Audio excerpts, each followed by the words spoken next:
저희가 한 달여 이상, 우리가 이제 6번째 시간이죠. R12 크리스찬이라는 제목으로 칩 잉그럼 목사님이 쓰신 R12 크리스찬이라는 책을 우리가 교재 삼아서 계속해서 말씀을 보았습니다. 오늘은 그 마지막 시간입니다. 그래서 우리가 앞에서 쭉 읽으면서 로마서 12장에 그러므로 형제들아, 내가 하나님의 모든 자비와 순을 권하니 너희 몸을 하나님이 기뻐하시는 거룩한 산 제물로 드리라. 이는 너희들 영적 예배니라 라고 하면서 시작한 것, 우리의 삶을 하나님 앞에 위탁하자. 백지수표 말씀드렸던 거 기억하시죠? 내가 내 삶의 주인이 아니라 나의 모든 것을 올인합니다. 주님 앞에 모든 것을 드립니다. 당신이 쓰시는 대로 수표에다 쓰시는 용도와 지정헌금을 하든 뭘 하든 그 용도를 쓰시고 액수를 쓰시고 마음껏 당신께서 저는 사인만 할 뿐입니다. 당신이 액수도 쓰시고 용도도 쓰셔서 마음껏 내 인생을 사용하십시오 하고 우리 자신을 하나님 앞에 산 제물로 산 제물로 드릴 때 우리가 영적인 예배가 드려질 수 있다라고 했어요. 이 세대를 본받지 말고 마음을 새롭게 함으로 변화를 받으라, 이런 이야기를 했었고, 또 그리스도 몸 안에서 겸손하게 섬겨야 된다. 나의 정체성과 나의 소속과 나의 목적을, 인생의 목적을 분명히 함으로 해야 된다. 그리고 진정한 공동체, 우는 자들과 웃는 자들과 함께, 즐거워하는 자들과 함께 즐거워하고 우는 자들과 함께 우는 그러한 진정한 공동체를 이룰 수 있어야 된다라는 이야기를 지난주까지 나눴고요. 이제 마지막으로 악순환과 선순환이라는 제목으로 말씀을 나누고자 합니다. 저희가 살다 보면 우리를 그렇게 증오하는 사람들을 만나게 될 때가 있습니다. 또 그래서 우리 마음에도 그들을 향한 동일한 혹은 그 이상의 증오가 싹트게 되는 경우가 있어요. 직장에서 우리의 상사들, 또 혹은 동료들, 혹은 후배들이라도 나를 그렇게 미워하고 나를 싫어하는 사람이 있어요. 그럴 때는 여러 가지 이유가 있을 수 있죠. 내가 그런 합당한 이유를 제공했을 수도 있어요. 내가 그 사람들에게 뭔가 큰 잘못을 저질렀다든가 그들에게 해코지를 했다든가 그럴 수도 있어요. 그런데 정말 힘든 거는 이유 없이 나를 괴롭힐 때, 이유 없이 납득이 가지 않는 이유로 인해서 저희를 핍박할 때, 특히 우리가 크리스찬이라는 이유 때문에 우리를 굉장히 괴롭히고 증오하는 사람들이 있을 수 있어요. 직장에서 그렇고요. 또 이제 한국에서 군대를 다니신 분들은 알겠지만 크리스찬 이유만 때문에, 내가 같이 술 안 마신다는 이유 때문에 똑같이 자기들처럼 똑같이 욕하지 않고 똑같이 술 마시지 않고 마치 우리는 경건하고 거룩한 사람인 척 그들과는 완전히 다른 세계에 사는 그런 사람인 것처럼 실제로 그런 사람일 수 있지만 우리가 그렇게 위선적으로 행동한다고 판단하면서 우리를 그렇게 미워하고 증오하는 사람들을 우리가 만날 때가 있습니다. 저도 그런 사람들을 만났었는데요. 뭐라고 설명할 수가 없어요. 그렇다고 내가 크리스찬의 아이덴티티를 버릴 수도 없고요. 내가 아무런 잘못한 게 없는데 본질적으로 기독교인만 보면 죽일 듯이 달려드는 사람들도 있습니다. 그럴 때 우리는 정말 억울하죠. 그리고 어떨 때는 그것이 지나칠 때는 우리도 때로는 받은 만큼 갚아주고 싶은 마음이 생겨날 때가 있어요. 특히 내가 약자이고 아랫사람인데 힘센 윗사람이 그렇게 나를 내리누를 때는 정말이지 미칠 것 같고 그렇습니다. 또 그래서 우리 칩 잉그럼 목사님도 농구부에서 만난 짐이라는 선배 선수 이야기를 하죠. 칩 잉그럼 목사님이 크리스찬이다 보니까 술 안 마시고 또 욕도 안 하고 막 나이스하게 학을 하고 페어플레이 하려고 하는데, 이 짐이라는 이게 참전 용사 베테랑 출신인데 이렇게 뇌에도 데미지가 있고 몸도 성하지 못하지만 덩치가 굉장히 큰 사람이고 사람도 많이 전쟁터에서 죽여받고 그런 사람이기 때문에 아주 욕도 많이 하고 거칠고 크리스찬이라 이유 때문에 목사님을 굉장히 괴롭히고 힘들게 했었던 사람이라고 하죠. 그래서 목사님도 그게 너무 심하니까 이걸 바로 맞받아 칠 수는 없으니까 아주 다른 모양으로 그에게 이제 원수를 갚았곤 했었다. 그런 과거 이야기를 나눈 것을 보았습니다. 또 우리도 가정에서 보면 안 믿는 남편과 결혼해서 살면서 가정에서 온갖 욕을 다 먹고 그 폭력의 희생자가 되는 아내들도 있어요. 제가 한국에서 볼 때는 새벽 예배만 나오시는데 주일날이나 다른 수예배나 이런 때는 못 나오시는 성도님들을 보았어요. 그 집사님 지난주에는 왜 안 보이시대요? 그러니까 남편한테 비밀로 하고 몰래 교회 나오는 거라고. 새벽에는 다 자고 있어서 빨리 나왔다가 밥하러 간다고 뭐 장 보러 간다 그러고 빨리 나와서 들어가면 괜찮다고. 그런데 주일날은 꼭 집에 있어야 된다고. 그러면서 욕을 먹고 폭력의 희생자가 돼서 또 그렇게 지내시는 분들이 많이 있어요. 술 마시고 폭력을 휘두르고 도박하고 가정의 경제를 파탄내고 자녀들을 두려움에 떨게 만드는 불신자나 혹은 이런 분들과 결혼해서 평생을 고통 가운데 살아가는 분들도 있죠. 또 혹은 과거에 큰 다툼이 있어서 형제 간에 또 자매 간에 부모와 자식 간에 아예 교류를 끊고 지내는 사람들도 보았어요. 그래서 같은 동네에 사시는 분인데도 자매지간인데 아주 심지어는 모임 가운데 서로 만났는데 저는 남남인 줄 알았어요. 모임 가운데에서도 이렇게 서로 막 간증하고 나누기도 하고 그러는데 서로 말을 안 섞는 거예요. 그래서 남인 줄 알았는데요, 나중에 알고 보니까 이분 언니라는 거예요. 언니하고 자매지간인데 과거에 어떤 일들이 있어서 그것을 계기로 전혀 말도 하지 않고 그렇게 지낸다는 거예요. 인사도 안 하고 아는 척도 안 하고 말도 안 하고 지낸다는 거죠. 혹은 여러분 부모와 자식 간에 아예 그냥 교류를 끊고 너는 내 자식 아니다 하고 그냥 뭐 부모님이 반대하는 결혼을 했다든가 대학을 다른 과를 지원했다든가 커리어를 다르게 해나갔다든가 인정하지 않고 프루브하지 않고 그래서 자식도 부모를 몰라라고 나 몰라라고 부모도 아직 난 내 자식 아니다 하고 그렇게 교류를 끊고 지내는 사람들도 실제로 제가 보았습니다. 심지어는 그까지는 이해가 돼요. 심지어는 같은 믿음을 가진 사람들인데도 교회 안에서 심하게 다투고 나서는 인사조차 하지 않고 인사했는데도 모른 척하고 지나가고 그렇게 수년을 보내는 사람들도 있다고 해요. 직장 동료가 아니라 가족이 아니라 이건 성도가 아니라 원수지간인 것이죠. 남남보다도 더한 원수지간처럼 지내는 분들도 있어요. 우리가 그렇게 원수 맺고 지낼 때 또 우리가 억울한 일을 당할 때 그 사람 누군가의 어떤 적의가 극도에 달하면 마음속에 사람들에는 은밀한 그런 바램을 키워나가요. 저 인간 어디 가다가 콱 꼬꾸라졌으면 그냥 콱 꼬꾸라졌으면 좋겠다. 하는 것마다 다 망해버렸으면 좋겠다. 아니 어디 가서 그냥 크게 한번 창피당했으면 좋겠다. 그래서 내가 보란듯이 통쾌하게 복수해주고 싶다. 이런 마음이 들 때가 있죠.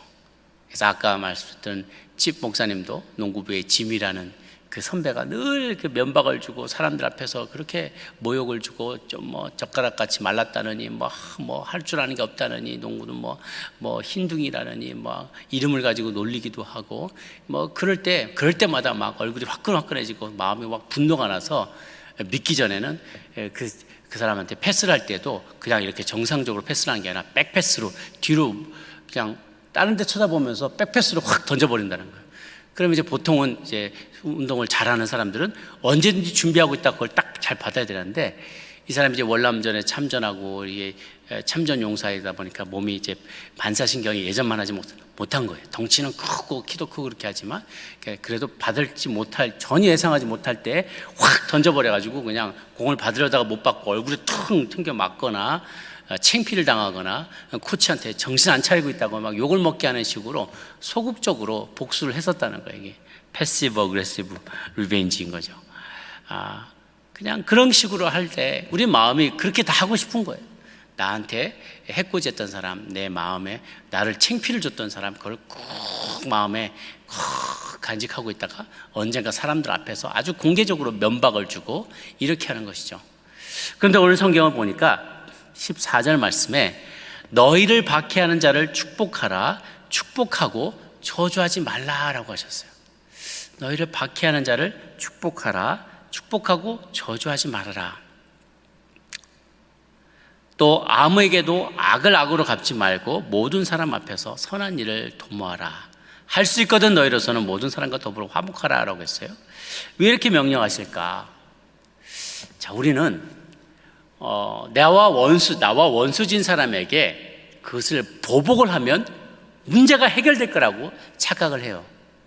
우리가 받은 대로 갚아주면 문제가 끝날 거라고 생각해요. 그냥 시원하게 아주 그냥 한 방에 원수를 갚았다.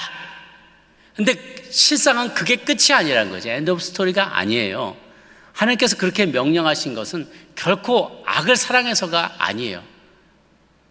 하나님은 사랑하시는 당신의 자녀들의 모습이 하나님이 너무나 싫어하는 악의 모습과 닮아가고 변해가는 것을 절대로 보지를 원치 않으시기 때문에 그렇게 말씀을 우리에게 명령을 하십니다. 자, 우리가 악을 갚으려고 할 때 내 모습이 그 악과 똑같아진다는 거예요. 닮아간다는 거예요. 그래서 내가 그 악을 원수를 갚으려고 하면 갚고 나서 나는 선한 천사의 모습을 간직할 수가 없어요. 갚고 나면 그 모습은 내 얼굴에 새겨지게 돼요. 각인되게 돼요. 악을 내가 미워하면서 그 악을 응징하려고 할 때 그 악과 내 모습이 닮아가게 된다는 거예요. 악순환이라는 단어가 있습니다. 악을 행하면 그 다음에 악이 또 꼬리를 물고 이루어져서 악이 악을 낳고 또 다른 악을 낳아서 악이 반복된다는 거예요. 순환된다는 거예요. 한국의 정치사, 근현대 정치사를 보면 용서나 화해나 상생이라는 단어는 거의 찾아보기가 힘들어요. 정권이 바뀌면 이전 정권이 했던 모든 것들이 다 부정이 되고 심지어 그때 잘했던 것조차도 도매급으로 다 나쁜 것으로 몰아지고 그때 일했던 사람들은 모두 적폐로 몰리거나 심지어 부관 참시 당하는 것, 그것과 다름없이 그냥 이미 다 지나간 사람, 은퇴한 사람, 다 퇴직한 사람 다 끌어내서 또다시 사람들 앞에 창피를 주고 하는 일들이 너무나 오랫동안 반복이 되어 왔어요. 그거는 진보나 보수나 모두 다 마찬가지예요. 똑같은 거예요. 언더독으로 오랜 세월 와신 상담하던 사람들이 마침내 이 세력을 얻게 되고 세상이 바뀌게 되면 서슬퍼런 칼날을 휘둘러 대는 것이죠. 그런데 그건 정말 근시안적인 거예요. 얼마 되지 않아서 자신들도 그 칼날의 희생자가 될 것이라는 것을 역사 속에서 두고두고 반복해서 보면서도 깨달음을 얻지 못하는 거예요. 근시안적이에요. 미워하는 사람이 미움받는 사람보다 더 큰 고통과 괴로움을 당하게 된다는 것을 몰라요. 복수심에 불타는 사람이요, 그 불에 타 없어져 버린다는 거예요. 상대방에게 그 어떤 원수를 갚기도 이전에 이미 그 마음을, 복수의 마음을 품고 있을 때 그 불에 내가 타버린다는 거죠. 하나님은 원수를 위해서 네가 원수를 갚지 말아라 라고 하는 게 아니라 우리를 위해서, 하나님이 너무나 사랑하는 우리들을 위해서, 우리 자신을 위해서 원수를 갚지 말아라 라는 것이에요. 우리가 그렇게 원수 갖고자 하는 마음, 분노를 갖고자 하는 마음을 갖고 있을 때 보복하는 것이 끝이 아니다. 일단은 내가 그 보복하고자 하는 내 마음이 나를 불태워볼 뿐 아니라 보복하게 되면 그 보복이 다시 또 다른 악으로 나에게 돌아오고 그게 끝이 아니기 때문에 진정한 솔루션이 될 수 없다는 거예요. 잠언 15장 18절에 보면 분을 쉽게 내는 자는 다툼을 일으켜도 노하기를 더디하는 자는 시비를 그치게 하느니라 라고 했어요.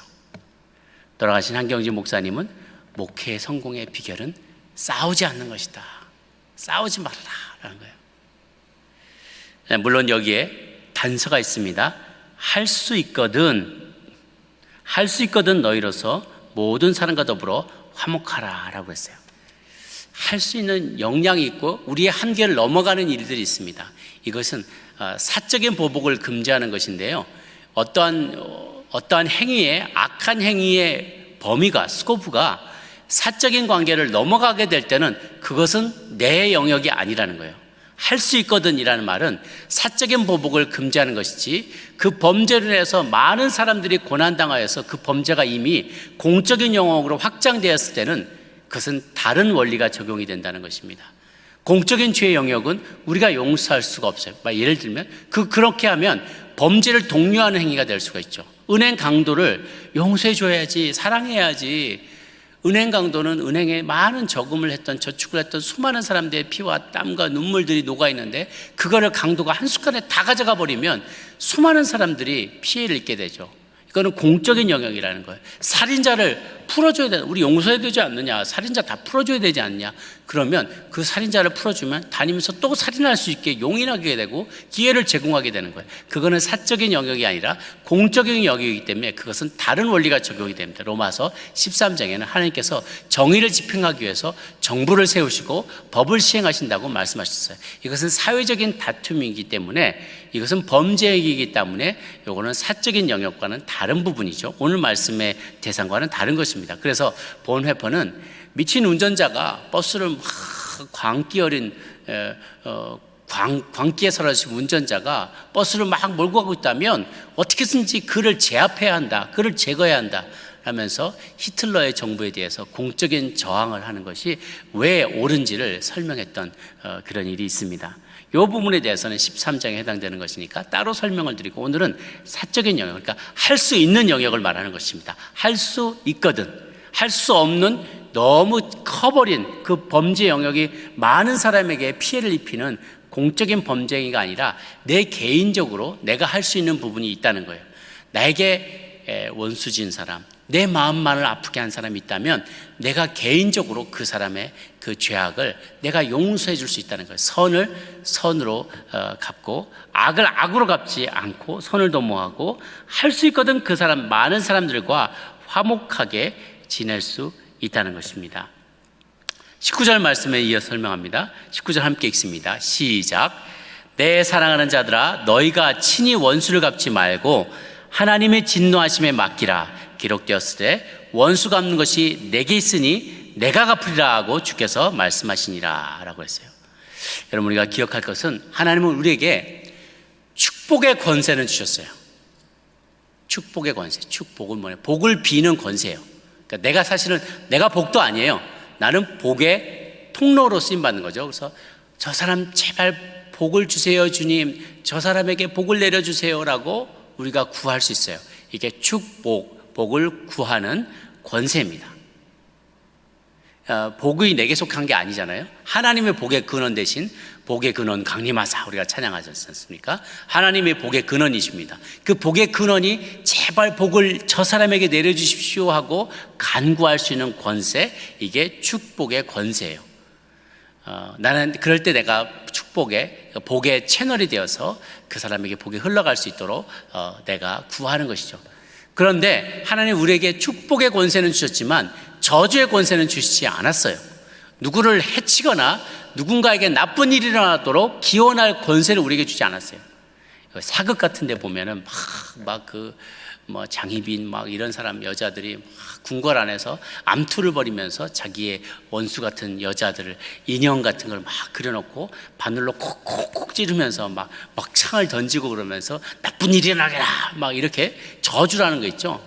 그거는 전혀 성경적이지 않아요. 우리에게 해를 끼친 사람을 판단하거나 그를 저주할 권세가 주어지지 않았어요.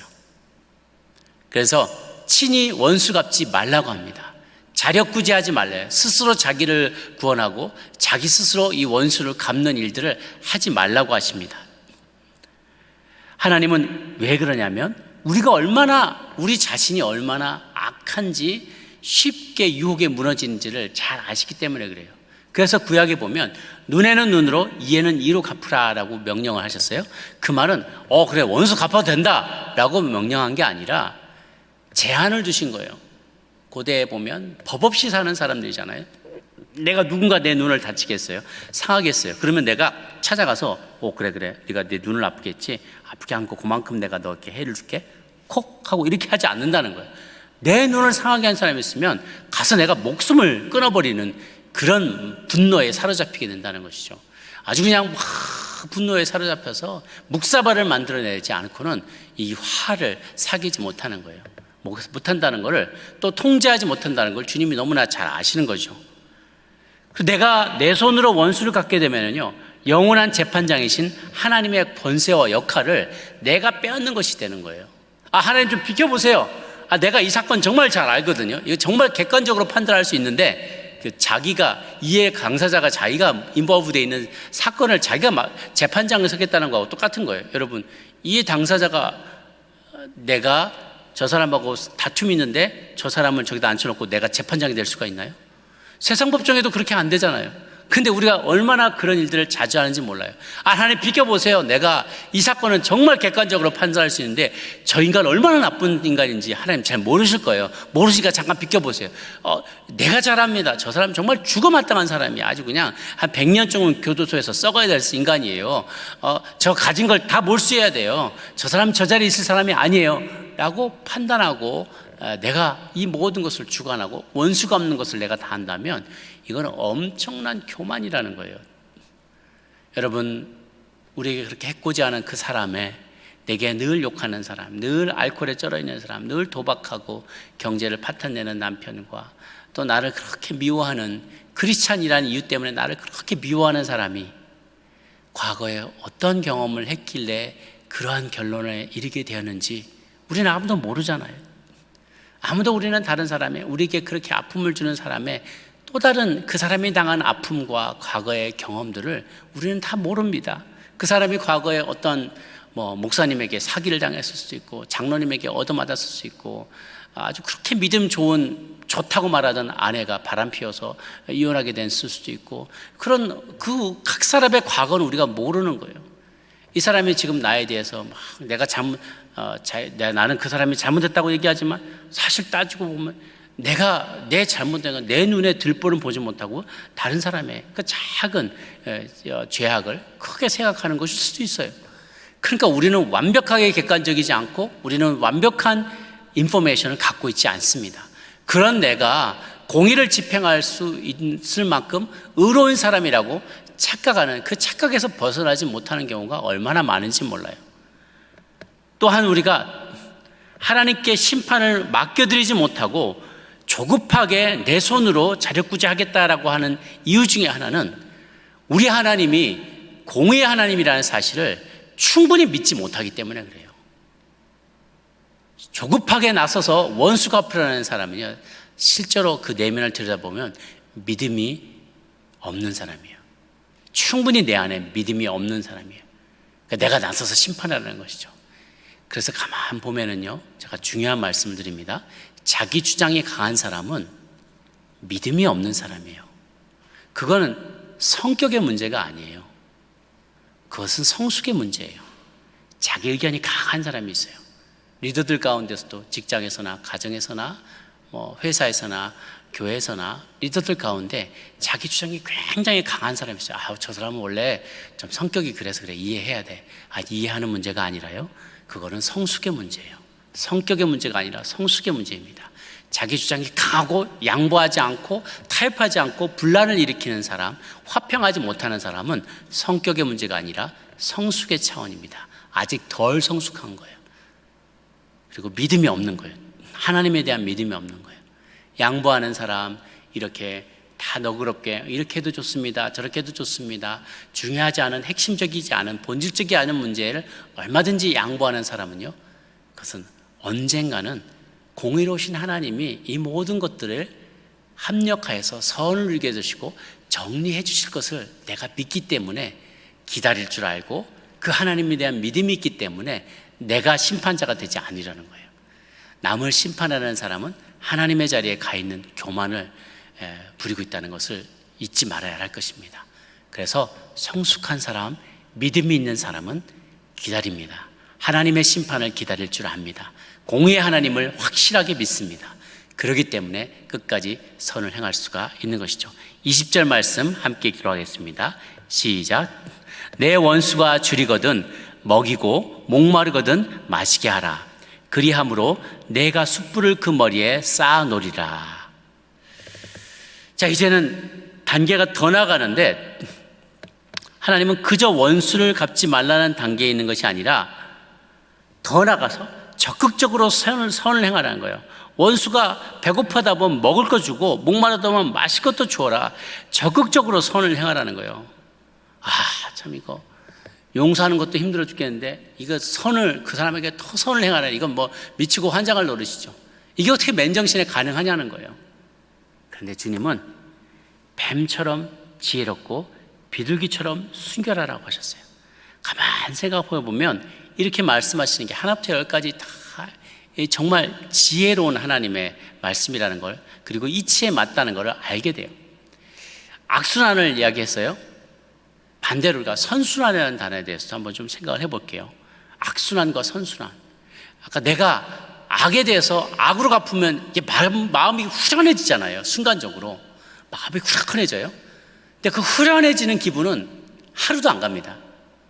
왜냐? 그리고 그 다음 날부터는 이전보다 나한테 수모를 당하고 나에게 얻어맞고 나에게 아주 그냥 큰 손실을 입은 그 악한 혹은 나의 원수된 자가 뭐 악인지 아닌지는 객관적이기 서로 주관적이기 때문에 다를 수 있잖아요. 나에게 내가 그 원수를 갚았던 그 상대가요, 다음 날 되면 이전보다 더 독이 올라서 몇 배나 더 강한 악으로 내게 찾아오게 됩니다. 몇 배나 더한 악을 이제는 상대하게 될 거예요. 더 치사해지고 더 악랄해진 그 악을 대하게 된다면 결국 롱텀에서 봤을 때 그것이 결국 내게 이득이 되겠냐는 거예요. 악에 대해서 내가 악으로 막 갚아버렸을 때 순간은 시원할지 모르지만 결국은 몇 배나 더 심해진, 더 악랄해진 상대를 내가 더 오랜 세월 동안을 대하면서 아주 그냥 쭉 말라 쏙 빠질 정도로 그냥 아주 그냥 말라 비틀어지게 될 정도로 그 마음의 생고생을 해야 된다는 거예요. 그건 결코 지혜로운 생각이 아닌 거죠. 이게 악순환인 거예요. 악에 악으로 대하면 또 다른 악이 오게 되고 또 다른 악을 더 큰 악으로 서로를 대할 수밖에 없는 이제 악순환이 되는 것이죠. 서큘레이션이에요. 그런데 악을 악으로 갖지 않고 선으로 돌아가게 되면 지금은 정말 견디기 어렵지만 견디기 어려운 상대이지만 참고 선을 행하게 되면 우선 첫 번째 내 마음의 상태가 변하게 돼요.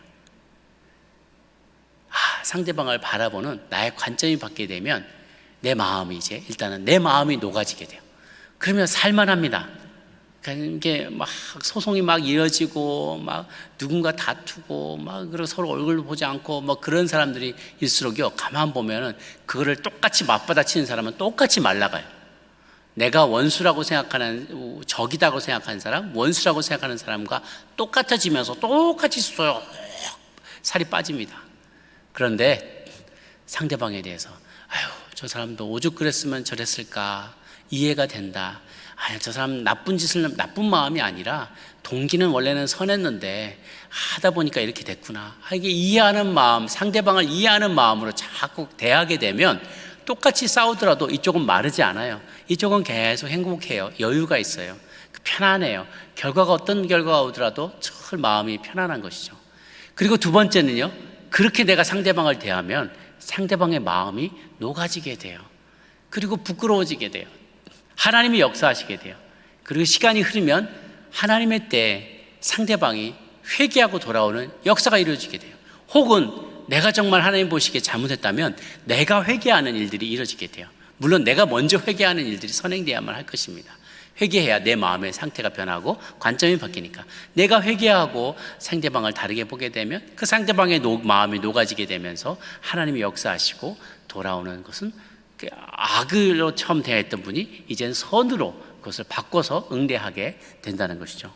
그래서 하나님은 악을 악으로 갚지 않는 것에만 만족하는 게 아니라 원수를 사랑하라, 또 그를 위해 기도하라라고 해요. 그래야 그 사람이 변화된다는 거예요. 그래야 문제의 근원이 해결이 된다는 거예요. 근원이 해결돼야 되잖아요. 그러니까 악을 악으로 부딪히면은 근원은 해결이 안 되잖아요. 이 악의 근원이라고 생각하는, 내 생각에 그게 악의 근원이라고 생각하면. 그런데 내가 보면서 하나님의 사랑으로 내 앞에 하나님, 나 같은 죄인도 살려주셨는데 라고 생각하면 일단은 내가 악의 근원이었다는 걸 깨닫게 되고 그것을 회개하게 되죠. 그리고 그를 위해서 기도하면 또 다른 악의 근원이었던 그의 마음도 녹아지게 된다는 거예요. 그리고 마지막에 보면은 그렇게 할 때 20절 후반부에 보면 그리함으로 내가 숯불을 그 머리에 쌓아놓으리라 라고 했어요.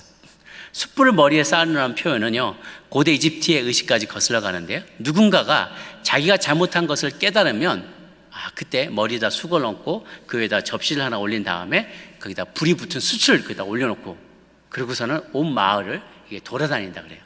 그러면 그것은 무슨 뜻이냐면 지금까지 과거에 잘못된 생각을 가지고 와서 살아왔다가 그 생각을 지금 불태우고 있는 중이다, 회개하는 중이다 라는 것을 이제 선포하면서 마을 동네를 다 다니는 그런 관습이 있었다는 거예요. 그처럼 내가 원수를 진정한 사랑으로, 적극적인 사랑으로 대하면 그는 진심으로 회개하기에 이르게 된다라는 것입니다. 여러분, 사람이 변화되는 것은 사랑입니다. 용서입니다. 악을 대할 때 그가 변화되는 것은 아닙니다. 제가 강대영 목사님이라는 분이 소개한 어느 성도님의 이야기를 인상 깊게 들은 적이 있는데요. 어떤 부부가 있었는데 연애할 때는 그렇게 죽고 못 살도 저렇게 잘해주던 남편이 결혼한 첫날부터 술 마시고 때리고 행패를 부리더라는 거예요. 10년 동안 그렇게 늘 얼굴 맞고 얼굴이 퍼렇게 멍이 들면서도 그리스도인이라는 이유 때문에 내가 죽지도 못하고 죽이지도 못하고 죽지도 못하고 죽이지도 못하고 그렇게 살아왔다는 거, 이혼도 못하고. 근데 어느 날 성경 공부를 하다 보니까 창세기 2장 24절을 읽게 됐다 그래요. 이러므로 남자가 부모를 떠나 그 아내와 합하여 한 몸을 이룰지로다. 이렇게 한 몸이라는 단어를 읽는데요, 순간 성령이 불같이 임하면서 깊은 회개와 통안의 눈물이 나오게 됐다는 거예요. 그동안 한 몸인데 내가 딴 몸처럼, 남처럼, 원수처럼 살았구나. 남편이 지난날에 자기도 참 많은 가난하게 살아서 아픔과 상처가 이런 것들이 많았는데 그거를 풀 방법을 알지 못해서 술 마시고 폭력을 행사하고 지금은 폐인처럼 몸도 움직이지 못하면 가누지 못하고 사는데 내가 이해해 주지 못했구나, 도와주지 못했구나 하는 깨달음이 왔던 거예요. 그래서 그날로 바로 집에 가서 그날도 술 마시고 쓰러져 있는 남편 귀에다 대고, 여보, 내가 잘못했어. 당신의 고통을 이해하지 못했어요. 잘할게요. 앞으로 내가 정말 잘할게요. 듣거나 말거나. 그렇게 하고 나서는 180도 바뀌어가지고 그날부터 남편이 뭐라고 하든지 두려워하지 않고 지속적으로 사랑을 표현했다 그래요. 어디 가서 어디 남자하고 바람 피우고 왔냐고 교회 갔다 오면 막 그러겠는데 아닌 걸 아시잖아요. 그러면서 계속 군소리하지 않고 밥 차려주고 돌봐주고 막 그렇게 했다는 거예요. 한 번은 이분이 가게를 하는데 가게 손님이 너무 많이 와가지고 아침에 아침밥을 차려주질 못했다 그래요. 그랬더니 남편이 차 타고 계속 와가지고 당장 집에 들어오라고. 그러면 근데 이제 보니까 한 몸인 남편의 생각을 세워보니까 밥도 굶고 여기까지 기다렸으면 정말 한 대 때리고 싶을 것 같더래. 그래서 마음의 준비를 딱 하고, 야, 여보, 나 때리고 싶지. 한 대 때려. 그랬다는 거예요. 그러니까 예편내가 그러면서 진짜 아닌 게 아니라 따기를 딱 때리는데요, 얼굴이 휙 돌아가는데 돌아가는 순간 감사합니다. 그런 마음이 나오더래. 말이 나오더래. 남편이 2년 돌았나? 그런데 왜 그러냐니까 자기가 생각해보니까 당신이 술 마시고 거의 폐인처럼 되어서 몸도 못 가를 줄 알았는데 이렇게 딱이 맞는 순간에 힘이 있는 걸 보니까 당신 아직도 희망이 있다. 정신만 차리고 술 끊으면 다시 재기할 수 있는 힘이 있겠다 생각하니까 맞으면서도 내 마음이 너무 감사하다고. 당신 할 수 있어. 당신 생각만 바꾸면 이제 다시 한번 이 용기를 내서 술 끊고 일을 하면 당신 성공할 수 있어. 이렇게 마음이 들더라는 거예요. 그렇게 막 얘기를 했더니 남편이 그 순간에 무릎을 탁 꿇으면서 내가 미안하다. 내가 잘못했다. 그러더니 정말 성령님이 임하셔서 이 사람이 완전히 새 사람이 됐다는 거예요. 예수님을 믿고 막 친정에도 가고 형제들한테도 잘못한 거 형제들한테 다 용서를 구하고 정말 관계들이 다 좋아지게 됐다는 거예요. 그런데 너무 술을 많이 마셔서 몸이 다 상해서 며칠 뒤에 그만 세상을 떠나게 됐대요. 그렇지만 그럼에도 불구하고 이것은 그렇게 해피엔드, 이 땅에서 해피엔드는 아니지만 그 영혼이 구원받았다는 것에 대해서 이 아내분이 얼마나 감사하고 또 하나님 앞에 또 그것에 대해서 감사했는지 모른다라는 이야기를 나누는 것을 들었습니다. 사랑하는 여러분, 여러분에게 거짓말을 했거나 당신을 속였거나 당신에게 사람들 앞에서 크게 모욕을 줬거나 당신에게 재정적인 손실을 끼쳤거나 정말 씻을 수 없는 마음의 상처, 육신의 상처, 재정의 타격을 줬던 사람들이 있을 수 있을 것입니다. 정말 용서하고 싶지 않고 이가 갈리고 정말 그에게 선을 행하라니요 말도 안 됩니다 라고 말하고 싶고 항변하고 싶은 사람들이 있을 것입니다. 그럼에도 불구하고 주님은 악을 악으로 갚지 말라고 합니다. 나의 성질을 못 이겨서 나의 감정을 폭발해서 그것을 이기려고 할 때 오히려 악은 순환이 됩니다. 악은 악으로 돌아오게 됩니다. 믿음을 가지고 멀리 바라보십시오. 선을 행하십시오. 참고 선을 행하십시오. 성령님이 함께 하실 것입니다. 참고 선을 행하시고 기도할 때 그들을 긍휼히 여기시는 마음을 달라고 해요. 그러면요, 용서하기 전에 생겨나는 그 앞에 마음이 뭐냐면요, 제가 경험해봤어요. 용서하기는 어려워도요, 그 앞에 무슨 마음이 생기냐면 불쌍한 마음이 생겨요. 이게 오나 안 하나 잘 생각해 보십시오. 기도할 때 잘 생각해 보면 그 인간 참 불쌍한 거예요. 그 사람 참 불쌍한 거예요. 살아온 날들을 보니까 아유, 저 나이에 저렇게까지 할까? 아우, 저렇게 저 사람이 저렇게까지 할까? 왜 저렇게 할까? 많이 배운 사람이, 많이 더 가진 사람이 왜 나 하나를 못 죽여서 저렇게 안달일까? 막 그러고 보면 불쌍한 거예요. 저 사람의 과거에 어떤 일이 있었기에, 어떤 상처를 받았기에, 혹은 내가 뭘 잘못했기에 저렇게 했구나 하면서 이해가 되고요. 그리고 불쌍한 긍휼한 마음이 생기고요, 내가 미안한 마음이 오히려 생기고요, 그를 위해 기도하고 싶은 마음이 생길 때 하늘의 하나님이 역사하셔서 그의 마음도 돌려주시고 내 마음도 돌려주셔서 진정한 화해가 이루어지게 됩니다. 결코 심판자의 자리에 서지 마십시오. 앉지 마십시오. 당신은 심판자가 아닙니다. 우리에게는 축복의 권세만 있지 저주의 권세는 우리에게 없습니다. 그것을 기억하며 여러분 앞에 힘들 시간을 여러분을 힘들게 하셨던 원수 같은 사람일지라도 선으로 악에게 지지 말고 선으로 악을 이기시는 저 여러분 모두가 되시기를 주의 이름으로 축원합니다.